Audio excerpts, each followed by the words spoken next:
ሰላም ጤና ይስጥልኝ። እንግዲህ ሰሞኑን አንድ መምህር ለስላሴ ጾታ አላቸው የሚል ንግግር ካደረጉ በኋላ ለሱ ምላሽ ሰጥተናል፣ ስህተት እንደሆነ። ይሁንና አንዳንድ ሙስሊሞች ያንን የእሳቸውን የተሳሳተ አስተምሮ የቤተክርስቲያን አስተምሮ በማስመሰል እፎይ ስለማያውቅ ነው ይኸው አባቶቹ አዋረዱት የሚል ዲዩት እያደረጉ እኔ ላይ ደግሞ ታግ እያደረጉኝ ስለሆነ ምላሽ ልስጥበት።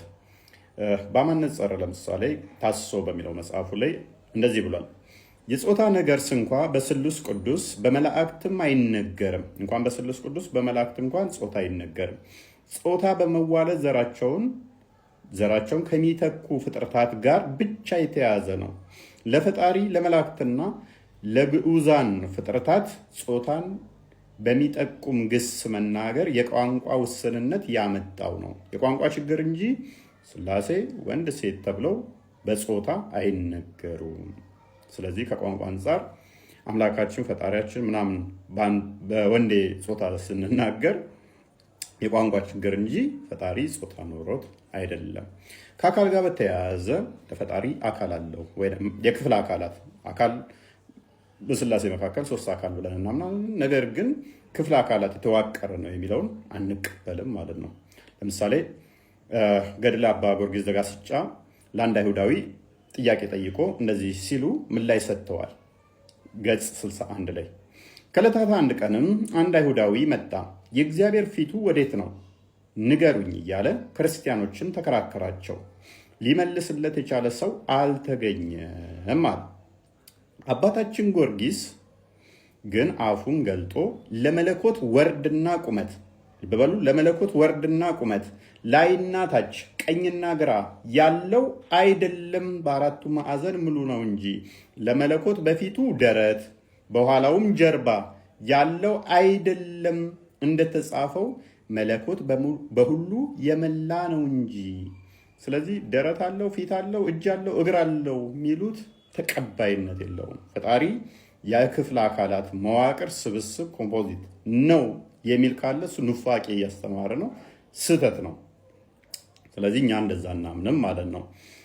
አሁንም አንድ ልጨምርላችሁ። መምህር ዮሐንስ ኦርቶዶክሳዊ ነገረ ስላሴ በሚል መጽሐፋቸው ላይ ገጽ 89 ላይ አይነ ስውሩ ዲዲሞስ እንዲህ እንዳለ አስቀምጠዋል።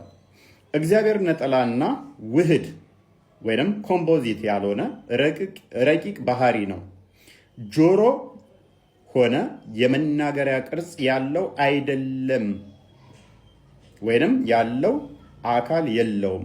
እርሱ የተለያዩ የአካል ክፍልፋዮች ውህድ አይደለም ይላል።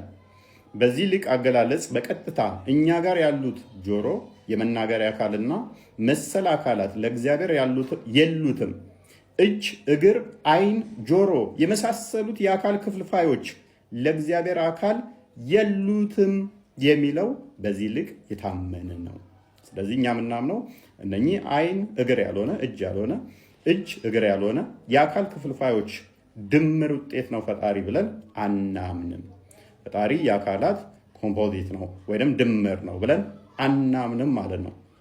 ታዲያ መጽሐፈ ሜላድና ሃይማኖተ አበው ላይ የሚጠቀሰው አትናቴዎስ ተናግሮታል ስለሚለው ጉዳይ ስንመጣ ሃይማኖተ አበው ላይና ወይም ሰለስቱ ምዕት ተናግረውታል ተብሎ የሚታመነው በመጽሐፈ ሜላድ ላይ የሚገኘውን በተመለከተ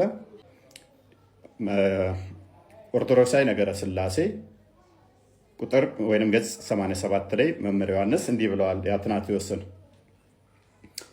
እርሱ ፀሐይ ከሆነ ጨረቃ አይደለም፣ ጨረቃ ከሆነ ምድር አይደለም፣ ምድር ከሆነ ባህር መሆን አይችልም ወዘተ ይልና ዓይን የመስሚያ አካል አይደለም፣ ጆሮ የኋለኛው የመስሚያ አካል እጅ አይደለም፣ ሆድም ደረት አይደለም፣ እንደገና አንገትም እግር አይደለም። ነገር ግን እያንዳንዱ የራሱ ስራ አለው።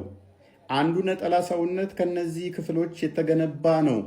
ይህን ለአምላክ የሚሰጡ ከሆነ የሚከተሉትን ያመጣል። አንደኛ፣ ከላይ እንዳየነው እርሱ ራሱን አይመስልም ያሰኛል።